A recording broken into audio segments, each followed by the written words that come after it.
দুঃখ দুর্দশা এমন একটা ম্যাচ দেখে আমি নিজেও ম্যাচটি নিয়ে যখন প্রতিবেদন করতে চাই এমনটাই হয়েছে, যেটা ভাষায় প্রকাশ করতে পারিনি। সাউথ আফ্রিকার বিপক্ষে বাংলাদেশের হার আর এখন নেপালের 1 রানের হার, আসলে দুটো মিলে আমি এতটাই ব্যথায় ব্যথিত যেটা ভাষায় প্রকাশ করতেও আমার অনেক খারাপ লাগছে।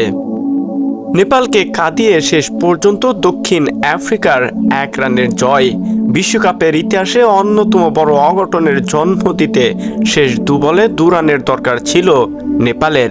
তবে এত কাছে গিয়েও ইতিহাসের পাতায় নাম লেখানো হলো না রোহিত পাউডেলের দলের।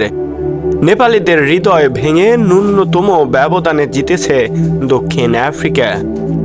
সেন্ট ভিনসেন্টের শনিবার 15 জুন নেপালের বিপক্ষে 1 রানে জিতেছে দক্ষিণ আফ্রিকা।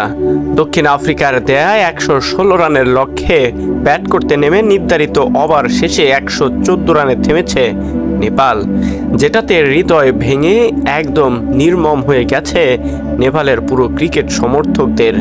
কতটুকু আশা নিয়ে বুকটা ভরেছিল নেপাল, মাঠে উপস্থিত হয়েছিল প্রিয় দলকে সমর্থন জানাতে, কিন্তু এভাবে 1 রানের হার তো আর মেনে নেওয়া যায় না।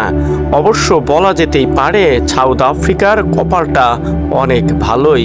এর আগে বাংলাদেশের বিপক্ষে 4 রানের জয় আর এখন নেপালের বিপক্ষে 1 রানের, সব মিলে সাউথ আফ্রিকাকে আসলে কি বলা যেতে পারে সেটা আমিও নিজে বলতে পারছি না। আফ্রিকার দেয়া রান তাড়া করতে নেমে শুরুটা ভালোই করেছিল নেপাল। পাওয়ার প্লেতে 32 রান এলেও কোনো উইকেট হারায়নি দলটি।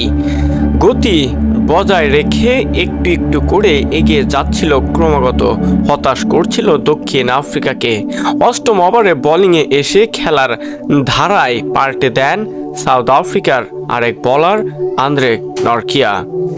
এমন একটা দিনে নেপালের হারটা আসলে মেনে নিতে কতটুকু কষ্ট হচ্ছে সেটা তারাই জানে যারা নেপালকে সমর্থন জানিয়েছে সাউথ আফ্রিকার বিপক্ষে।